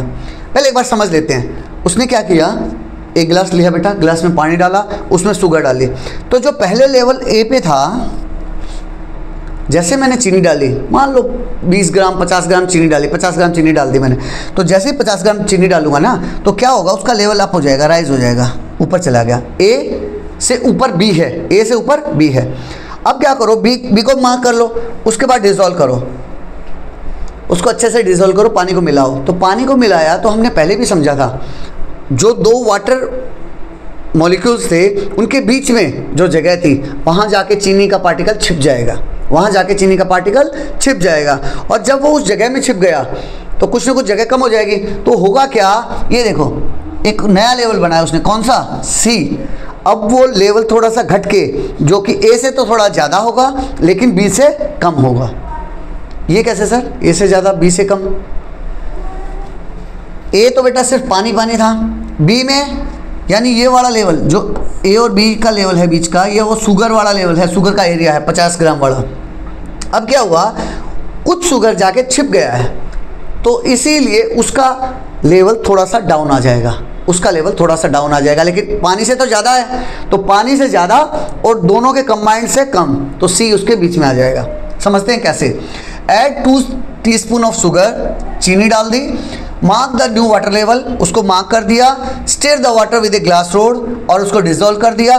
Predict whether the water level will increase और डिक्रीज, एक अंदाजा लगाओ क्या लेवल अप जाएगा या लो जाएगा विद रिस्पेक्ट टू बी के हिसाब से। तो कुछ बच्चों को लगता है ज़्यादा जाएगा कम जाएगा, वो बेटा ए और बी के बीच में रहेगा। Mark this water level again as C, उससे हमने सी की तरह मार्क कर दिया है। What differences do you observe in the water level? Water level में आपने क्या डिफरेंसेस ऑब्जर्व किए? You will observe that initially sugar is added, जैसे मैंने शुगर शुरू में ऐड किया ना, the level of water increase, समझ पा रहे हो? जैसे ही मैंने शुगर ऐड किया पानी का लेवल ऊपर बढ़ गया, बट आफ्टर द डिसोल्यूशन, जैसे मैंने मिलाया, it may decrease to some extent, थोड़ा सा नीचे आ गया। देखो बी से थोड़ा सा नीचे सी है। Since the volume of the solution is less than the sum of the volume of water and sugar. इसको फील कर लो बेटा, कैसे? मान लो वाटर का लेवल था 1000 ml, 1 लीटर पानी डाला था मैंने, उसमें 50 ग्राम मैंने उसमें चीनी मिला दी। तो यहाँ जो बी वाला लेवल है ना बेटा, वो 1000 ml वाटर का प्लस 50 ग्राम शुगर का दिखा रहा है यहाँ।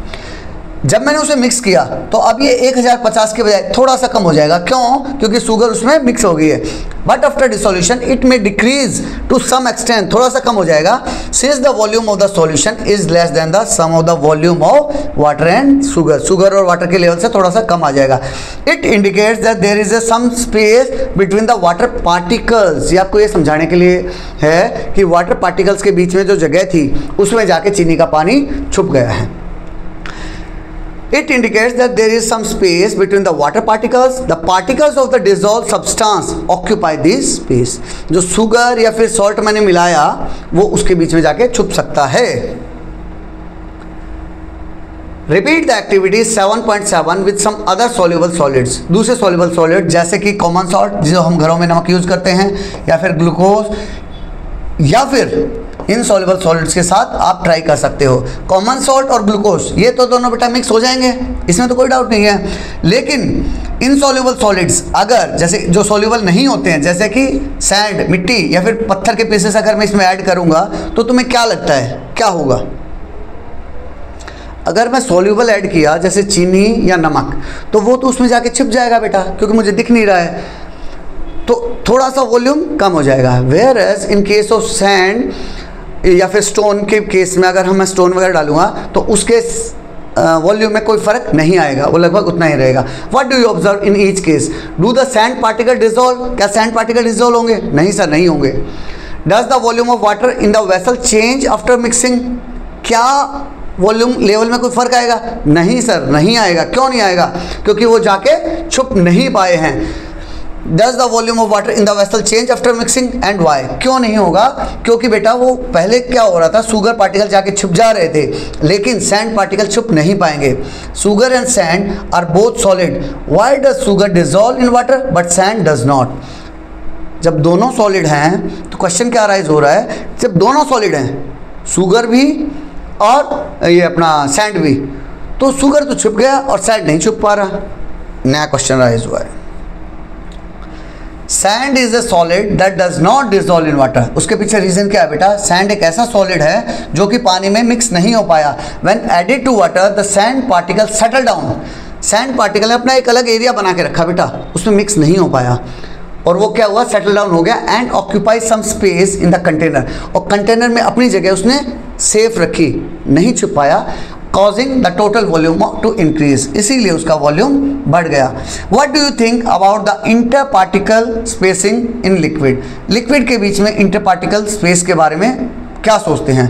You learned earlier that the constituent particle in solids are held together by strong forces of attraction.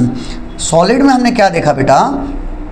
इंटरपार्टिकल distance ये बहुत ही कम थी तो उनके बीच में बॉन्डिंग ज़्यादा थी तो वो मूव नहीं कर पा रहे बेटा। ओवर एंड अगेन मैं कई बार बता चुका हूँ, ये वाला पिक्चर, एक पिक्चर बाद में आएगी लास्ट में, ये दो अगर आपको समझ आ रही हैं, आप इसको फील कर पा रहे हो, तब मज़ा आएगा। अगर फील कर पाए, साइंस को फील कर लिया तो बल्ले बल्ले, नहीं फील कर लिया तो आप रटते रहो, कोई सॉल्यूशन नहीं होगा।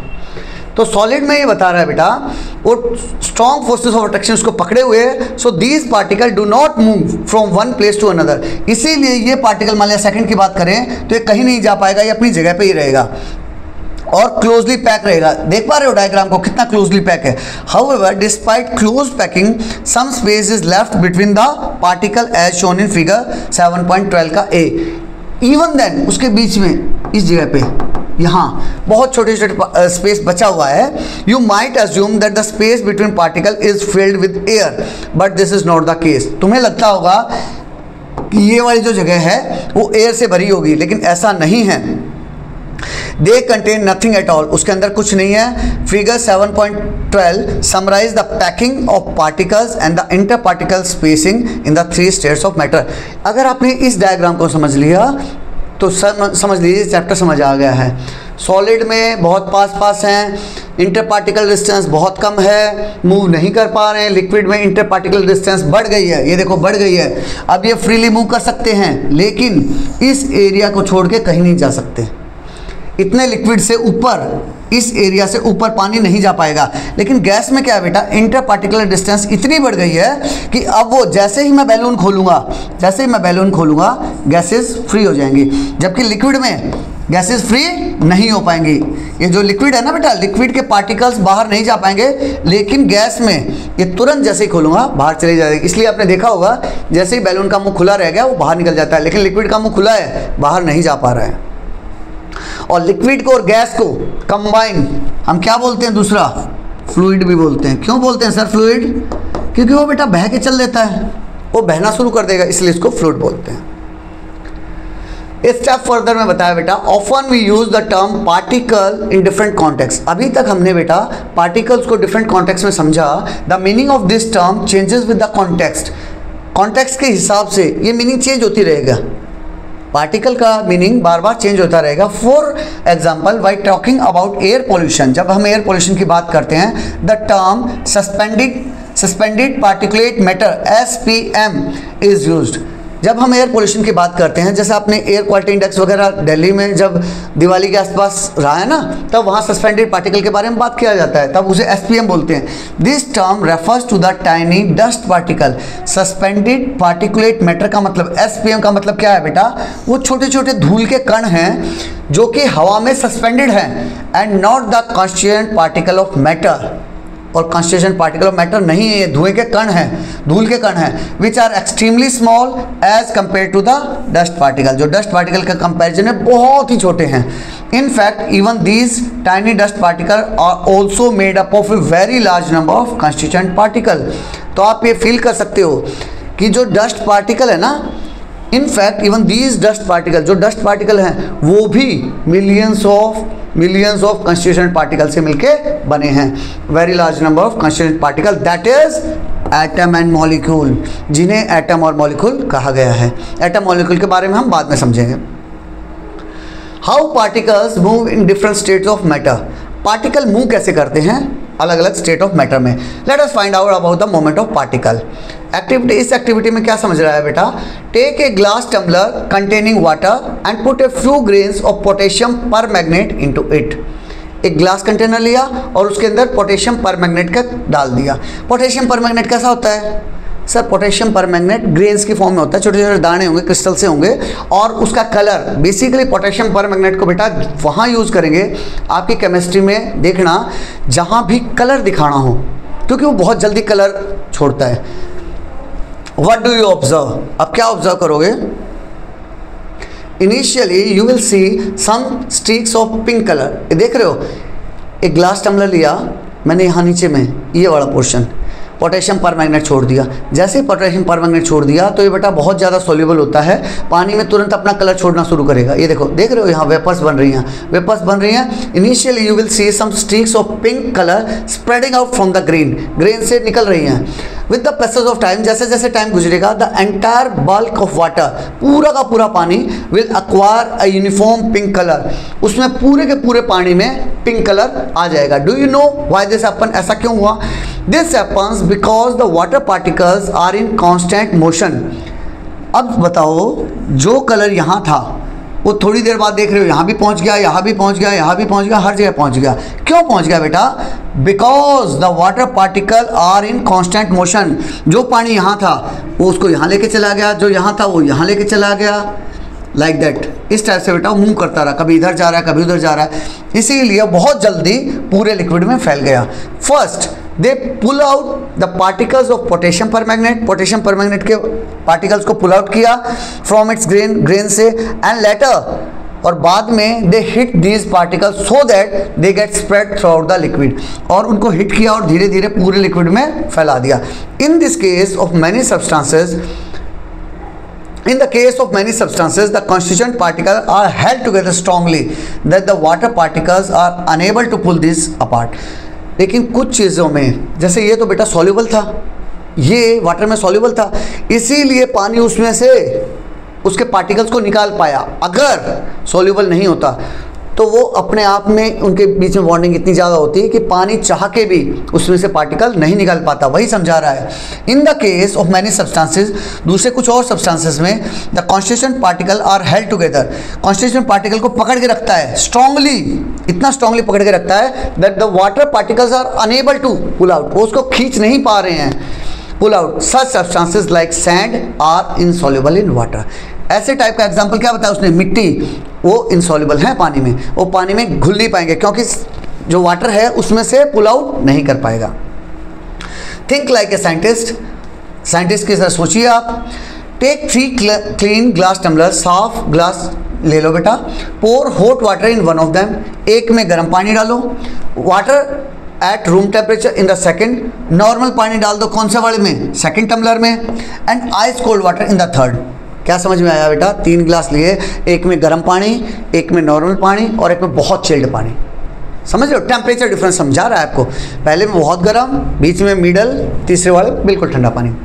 Drop a small grain of potassium permanganate, अब तीनों में डालो पोटेशियम परमैंगनेट के थोड़े थोड़े ग्रेन्स डाल दो। Watch carefully and compare. अब आपको महसूस कराना चाह रहा है, मैंने 3 ग्लास लिए बेटा,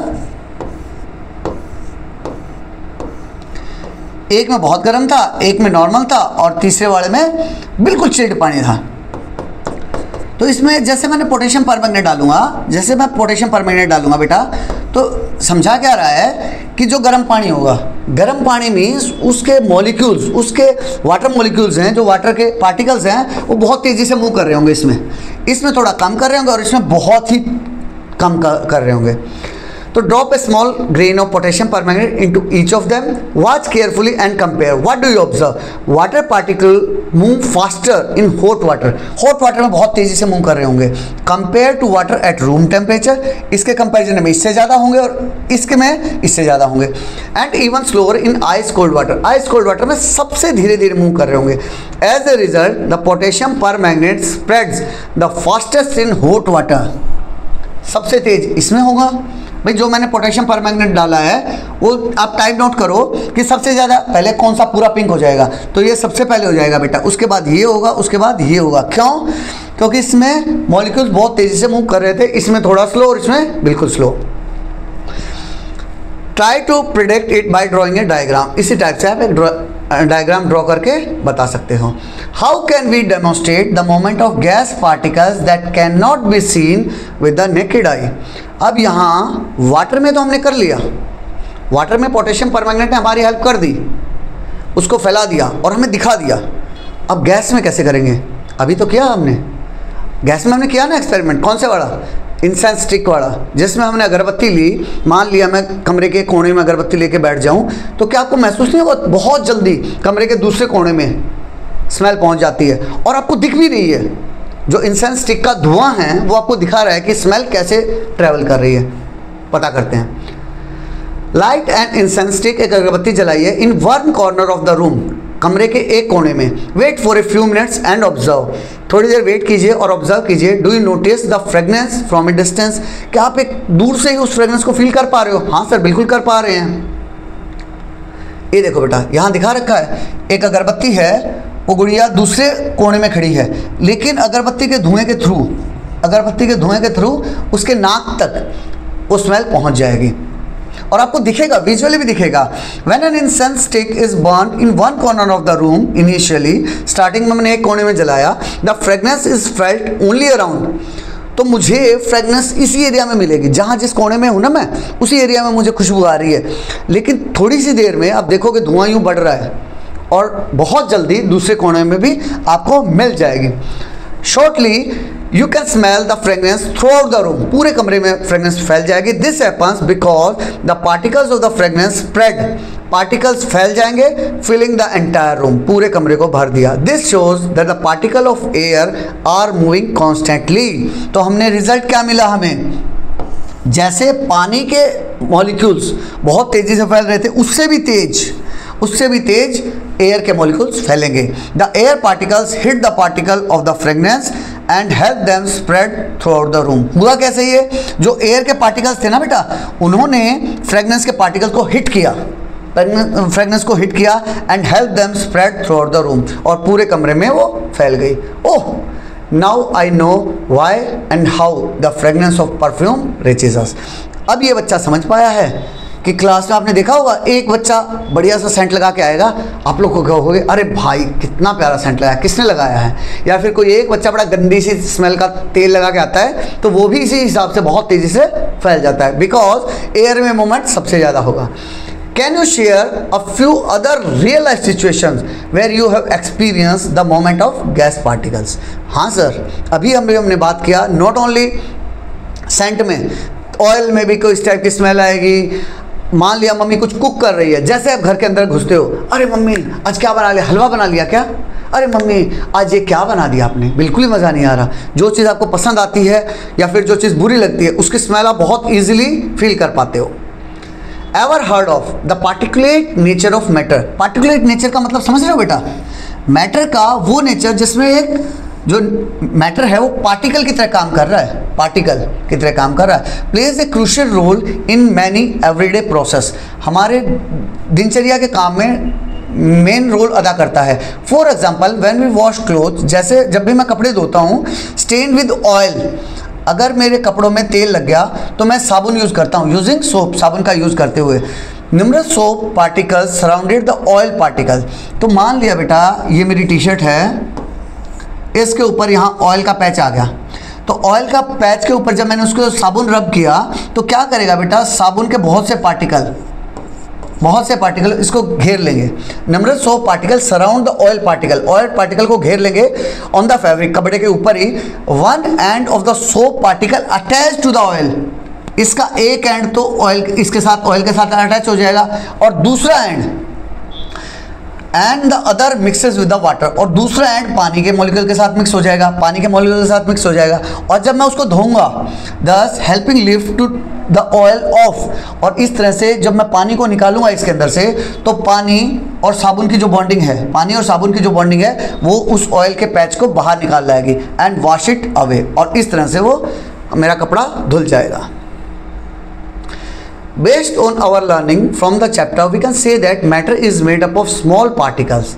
पूरे चैप्टर का जिस्ट बता रहा है बेटा, ये पूरा हमने समझा कि matter is made up of small particle, matter छोटे छोटे पार्टिकल से बना हुआ है, which are held together by the force of attraction, जो कि अट्रैक्शन से जुड़े हुए हैं। The strength of attractive forces, वो जो अट्रैक्टिव फोर्स से जुड़े हुए हैं उनकी जो स्ट्रेंथ है between the particle depends on the distance between them, वो डिपेंड करेगी कि उनके बीच में कितनी डिस्टेंस है। अगर डिस्टेंस कम होगी तो स्ट्रेंथ ज़्यादा होगी, डिस्टेंस बढ़ जाएगी तो स्ट्रेंथ कम हो जाएगी, जैसा कि लिक्विड में। और अगर डिस्टेंस और बढ़ा देता हूँ मैं, जैसे कि गैस में, तो अट्रैक्शन और कम हो जाएगा। Thus it is the thermal energy of the particles which in turn depend on their thermal energy, जो कि उनकी थर्मल एनर्जी के ऊपर डिपेंड करेगा। Thermal energy means heat energy के ऊपर डिपेंड करेगा। Thus it is the thermal energy of the particle that determines the physical state of matter. इससे हमें क्या पता चला कि यह वो थर्मल एनर्जी थी पार्टिकल्स की, जो कि डिफाइन करेगी क्या, फिजिकल स्टेट ऑफ मैटर, कि मैटर किस चीज़ में मिलेगा। से थर्मल एनर्जी कहाँ से आ गई बीच में? बेटा हमने वो एक्सपेरिमेंट नहीं किए थे जहाँ मैंने पहले आइस को गर्म किया, गर्म करना मीन्स हीट एनर्जी तो दे रहा हूँ, तो सॉलिड मेरा लिक्विड में कन्वर्ट हो गया। जब मैंने लिक्विड को और थर्मल एनर्जी दी और हीट दी, तो वो लिक्विड मेरा गैस में कन्वर्ट हो गया। In the solid state the thermal energy of the particle is low, solid state में थर्मल एनर्जी बहुत ही कम है। So they remain close to each other, तो इसलिए वो पास पास रहते हैं। And experience strong inter particle attractive force, और वो एक्सपीरियंस करेंगे इंटर पार्टिकल अट्रैक्टिव फोर्स जो कि स्ट्रॉन्ग वाला होगा। This restricts their motion to only small vibration, जिससे कि सिर्फ उसके अंदर मोशन कैसा हो पाएगा, वाइब्रेशन वाला हो पाएगा, मूव नहीं कर पाएंगे। एट द मेल्टिंग पॉइंट, जैसे मैंने उसको गर्म किया, ये वही एक्सपेरिमेंट को एक्सप्लेन कर रहा है। एट द मेल्टिंग पॉइंट, जब मैंने उसको मेल्ट किया, the thermal energy is used to overcome the attractive forces, तो उनके बीच में जो अट्रैक्टिव फोर्स था, तो थर्मल एनर्जी ने क्या किया, उसको तोड़ दिया। Thermal energy is used at this stage the particle can move away from their fix position, तो अब वो अपनी जगह से मूव कर पा रहे हैं। The inter particle distance increases slightly, और इंटर पार्टिकुलर डिस्टेंस बढ़ गई, reducing the strength of the attractive force, और अट्रैक्टिव फोर्स कम हो गया टू ए लेवल, एक ऐसे लेवल तक कम हो गया that allows the particle to move around, जिससे कि पार्टिकल अब इजिली मूव कर पा रहे हैं, दो still with in A limited state, लेकिन अपनी उससे बाहर नहीं जा पा रहे हैं। ये लिक्विड स्टेट के बारे में बात कर रहा है। In the gaseous state the particles have enough energy, और गैसियस स्टेट में जैसे अब इसको और गर्म करूंगा तो गैसियस स्टेट में चला जाएगा। तो in the gaseous state the particles have enough energy to overcome the forces of attraction between them and move freely, अब वो फ्रीली मूव करेंगे in all direction. You will learn more about these particles that constitute matter in higher grades, higher grades में इसके बारे में और पढ़ेंगे। अब बेटा इस चैप्टर का अगेन ये दो चीज़ बताई थी, एक मैंने पहले डायग्राम आया था वहाँ बताया था, उस डायग्राम को या फिर ये बोल दीजिए पूरे चैप्टर को यहाँ समराइज कर दिया है। ये समझ आ गया तो फिर से बल्ले बल्ले। स्टेट को 3 पार्ट में बांटा। स्टेट ऑफ मैटर कितने टाइप की थी सर? 3 टाइप की थी। कितने टाइप की थी? 3 टाइप की थी। कौन कौन सी थी सर? सॉलिड थी, लिक्विड थी, गैस थी।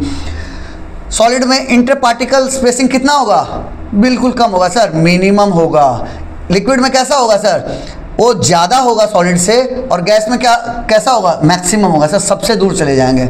अब जब डिस्टेंस बिल्कुल पास पास है तो packing of particles are closely pack, बिल्कुल थोड़े से एरिया में ज़्यादा है, थोड़े से एरिया में ज़्यादा है, क्लोजली पैक। जैसे गरीब लोग नहीं रहते झुग्गी झोपड़ी में बेचारे, एक ही झोपड़ी में 10 लोग रह रहे हैं, इसी टाइप से। लिक्विड में क्या होगा? Particles are a little loosely pack then in solids. Solid के कंपैरिजन में लूजली पैक हैं, एक एरिया में थोड़े से मतलब ज़्यादा बढ़ गए हैं, थोड़े से उसके कंपैरिजन में कम हो गए हैं, और गैस के कंपैरिजन में ज़्यादा हो गए हैं। जैसे मिडिल क्लास फैमिली में एक घर है, उसी में 8-7-10 लोग रह रहे हैं। गैस का अंबानी जी जैसा हिसाब किताब है, 27 मंजिला बिल्डिंग है और 5-6 लोग रह रहे हैं, तो वो gas particles are free. Solid की बात करते हैं। Inter particle attraction is maximum. अब जब ये पास पास है, जितना पास पास है तो उनके बीच में दोस्ती ज़्यादा होगी, इनके बीच में दोस्ती कम होगी, और गैस में वो हमारे मोनू भाई साहब दूसरे शहर में चले गए हैं, तो अब वहाँ क्या होगा? मिनिमम हो जाएगी। अट्रैक्शन कैसा है? मिनिमम, नेग्लिजिबल के आसपास। Moment of particles negligible. अब यहाँ जो मोमेंट होगा ना वो नेग्लिजिबल होगा, सिर्फ और सिर्फ वाइब्रेट कर पाएंगे। यहाँ वो मूव तो कर पाएंगे लेकिन लिमिटेड स्पेस में मूव कर पाएंगे, और यहाँ तो छोड़ के भी चले जाएंगे, अवेलेबल स्पेस में जहाँ उसको जगह मिलेगी वहाँ निकल जाएंगे। इसके साथ बेटा आप लोगों का यहाँ ये चैप्टर ख़त्म होता है। हमने चैप्टर 7 कंप्लीट कर लिए हैं। कल परसों में ही मैं आपका इसका सॉल्यूशन भी डाल दूंगा, सॉल्यूशन को कीजिएगा, मज़ा आएगा। With this I am Sandeep Sharma signing off. जय हिंद, जय भारत।